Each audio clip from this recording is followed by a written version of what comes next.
Hello, Orange Hunt Elementary. This is Dr. Jason Dulac. I'm obviously not in my office right now. I own and operate Dulac Dental of Springfield in Springfield, Virginia. I've got my kids' bikes behind me. If you're looking for great bikes for your kids, my wife found these for my kids for Christmas. They're called Guardian. They got a low center of gravity. Very helpful for first-time riders. I wanted to talk to you a little bit today about bike safety, tooth trauma, what happens if you go over the handlebars. It happened to me. I'm sure it happened to a bunch of you. Good chance it's going to happen to one of your kids. So first of all, if they lose consciousness, you do want to go to the emergency room. There's a concussion protocol. All that's outside of my scope of practice. But let's say hopefully that doesn't happen. Usually there's going to be some trauma to the outside of the face or the lips or the teeth. The first thing to check after you make sure they haven't lost consciousness is, did they break their jaw? They can do that at the hospital. I can do that at my office. I have a CT scan. So you want to make sure nothing broke in the jaw and head area. Kids' bones are a little softer than ours, so usually that's not an issue.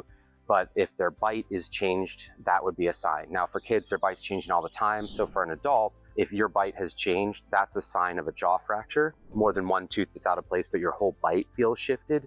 That would be a sign of a jaw fracture. That would be the second most concerning thing. That would be something that would need to be handled at the hospital or with an oral surgeon. Next step down from that, there's going to be some soft tissue damage. Might be on the outside of the face, might be the inside of the lips. It's going to happen.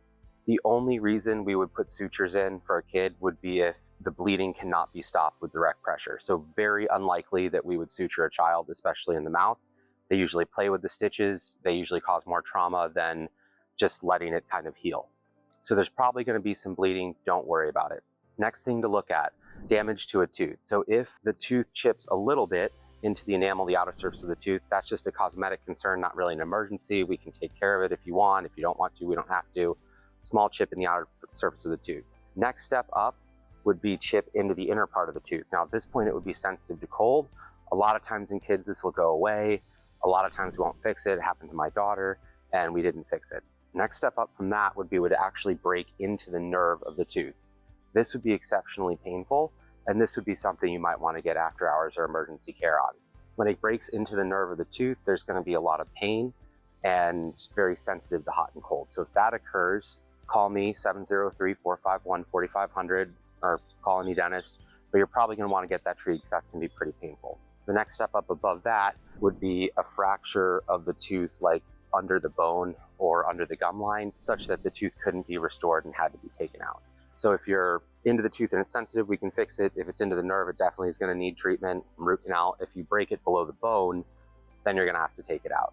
I have to take out a tooth on my son. He went over a little four-wheeler as a kid. I popped the tooth back in place. That's what you want to do if it becomes loose. You want to pop it back in place. Over time, it grayed and then it started to hurt. And when a baby tooth hurts like that, after it becomes gray, there's a higher risk of damage to the adult tooth. We just take it out. So I had to take out my son's front tooth. I'll crop a photo in, but he's still a cute guy.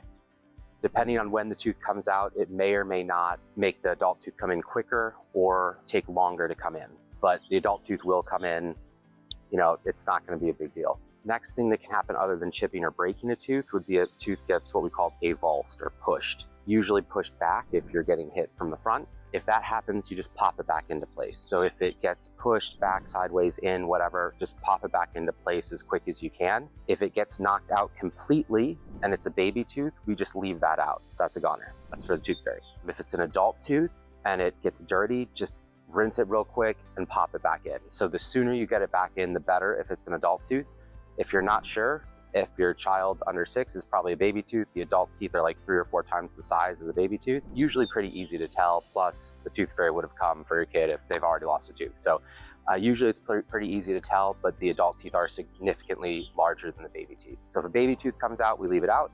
If an adult tooth comes out, we just rinse our cleaning real quick, pop it back in as soon as you can. Just do that yourself at home, then call me. We might need to splint the tooth like with an orthodontic wire or retainer to hold it in place, kind of like a cast we would for a bone if a bone breaks, just to hold it in place so it'll heal better into the bone. So sometimes kids' teeth get knocked out, you leave them out. Sometimes they just get pushed, pop it right back into place. It will start to heal. It might be a little tender. Call me so we can check the bite to make sure the bite's okay. Over time, if the tooth discolors, that's a sign that it's dying. So it may or may not be painful when this happens, but that's usually a sign that it's dying. At that point, if it were an adult tooth, it would need a root canal. If it's a baby tooth, it kind of depends, but usually we would take it out.